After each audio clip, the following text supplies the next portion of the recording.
అందరూ ఎలా ఉన్నారు? బాగున్నారా? మేమైతే చాలా బాగున్నాం. మీరందరూ కూడా బాగుంటారని మనస్ఫూర్తిగా అయితే కోరుకున్నాను. ఈరోజు నేనైతే ఈవినింగ్ టైంలో మంచి టేస్టీగా చాలా ఈజీగా సింపుల్గా చేసుకునే మంచి స్నాక్స్ రెసిపీ అయితే చూపించబోతున్నానండి. సో అదేదో కాదు, ఈ పాలకూర బజ్జీ అనమాట. సో ఈ వీటితో నేను ఏ విధంగా చేస్తానో చూసేయండి. నేనైతే వీటిని మంచిగా కడిగి మంచిగా ఇట్లా అయితే ఆరబెట్టుకున్నాను అనమాట. సో ఇప్పుడైతే స్టార్ట్ చేసేద్దామండి.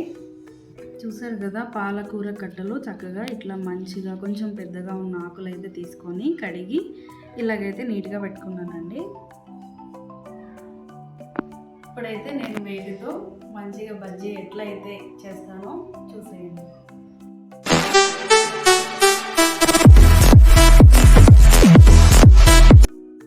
నేను ఇప్పుడైతే బజ్జీ కోసం ఆయిల్ అయితే లో ఫ్లేమ్లో పెట్టుకొని వేడి చేసుకుంటున్నా. అలాగే బజ్జీ పిండి కలుపుకోవడం కోసం అయితే నేను ఇవన్నీ అయితే రెడీగా పెట్టుకున్నానండి. ఒక కప్పు శనగపిండి, కారం, ఉప్పు, పసుపు అండి. సో కలిపేసుకుందాం ఫ్రెండ్స్ ఇప్పుడు. సో నేను బజ్జీ పిండి కలుపుకోవడానికి అయితే ఒక బౌల్ అయితే తీసుకున్నానండి. ముందుగా అయితే శనగపిండి వేసేసుకుందాము. అలాగే ఉప్పు, రుచికి సరిపడా, అలాగే కొంచెం పసుపు, అలాగే కారం, అలాగే కొంచెం వాము కూడా అయితే తీసుకుంటున్నానండి. దీన్ని అయితే మనం మంచిగా ఇట్లా నలిపేసుకొని వేసుకుందాము.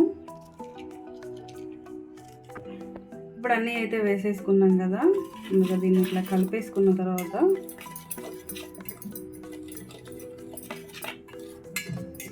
ఇప్పుడు కొంచెం వాటర్ అయితే పోసుకుంటూ కలిపేసుకుందామండి. మరీ లూజ్గా కాకుండా సరిపడా అయితే కలుపుకోవాలి.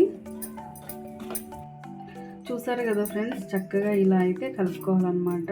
చక్కగా ఇట్లా జారిపోతూ ఇలా అయితే ఉంటే చాలన్నమాట. బజ్జీకి పర్ఫెక్ట్గా ఉన్నట్టే. సో ఇప్పుడైతే స్టార్ట్ చేసుకుందామండి. ఈ ఆకుతో అయితే చక్కగా బజ్జీ అయితే వేసేసుకుందాము.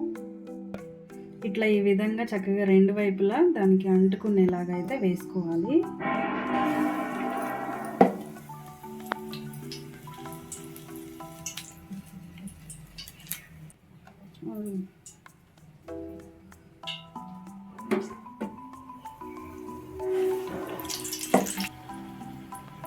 సో బాండీలో ఎన్ని పడితే అన్నీ వేసేసుకుంటే సరిపోతుంది.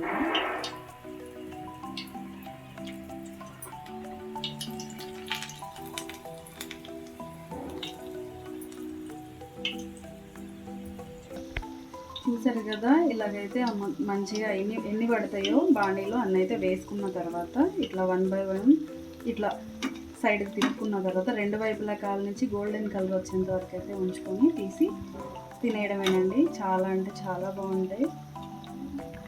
సో ఇది చేయడం కూడా చాలా ఈజీ, చాలా సింపుల్ అండి. సో ఇట్లా సింపుల్గా అయితే ఇలా బజ్జీ చేసి పెడితే, పాలకూర అంటే ఇష్టం లేని వాళ్ళు ఉంటారు కదా, సో పాలకూరతో ఈ బజ్జీ చేసి పెట్టండి, చక్కగా తినేస్తారనమాట. డౌట్ లేదు దానిలో. చక్కగా ఇప్పుడైతే మంచిగా బ్రౌన్ కలర్లోకి అయితే వచ్చినాయండి. ఇప్పుడైతే తీసేసుకుందాము. తీసి ఇంకా ప్లేట్లోకి అయితే పెట్టేసుకుందామండి. ఇట్లా పేపర్ వేసిన ప్లేట్లోకి అయితే తీసుకుంటే దానికి ఏమైనా ఆయిల్ ఉంటే చక్కగా దీనికి వచ్చేస్తుందండి. తినడానికి చాలా బాగుంటుంది అప్పుడు.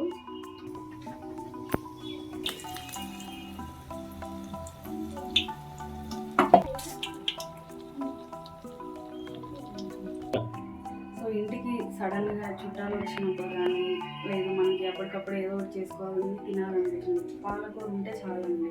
చక్కగా ఇట్లా చేసి పెడితే వచ్చిన గెస్ట్లకు కూడా వెరైటీగా చేసి పెట్టినట్టు ఉంటుంది, టేస్టీగా తిన్నట్టు కూడా ఉంటుంది అనమాట. ఓకే, చూసారు కదండి, ఇంతేనండి. చాలా ఈజీగా సింపుల్గా అయితే పాలకూర బజ్జీ అయితే రెడీ అయిపోయింది ఫ్రెండ్స్. చూస్తున్నారు కదా, చూస్తుంటేనే నోరు ఊరిపోతుంది అనమాట. సో ఇలాగైతే చాలా ఈజీగా సింపుల్గా అయితే చేసుకోవచ్చండి. ఈ వీడియో మీకు నచ్చితే లైక్ చేయండి, షేర్ చేయండి, సబ్స్క్రైబ్ చేయండి. అందరికీ బాయ్ అండి.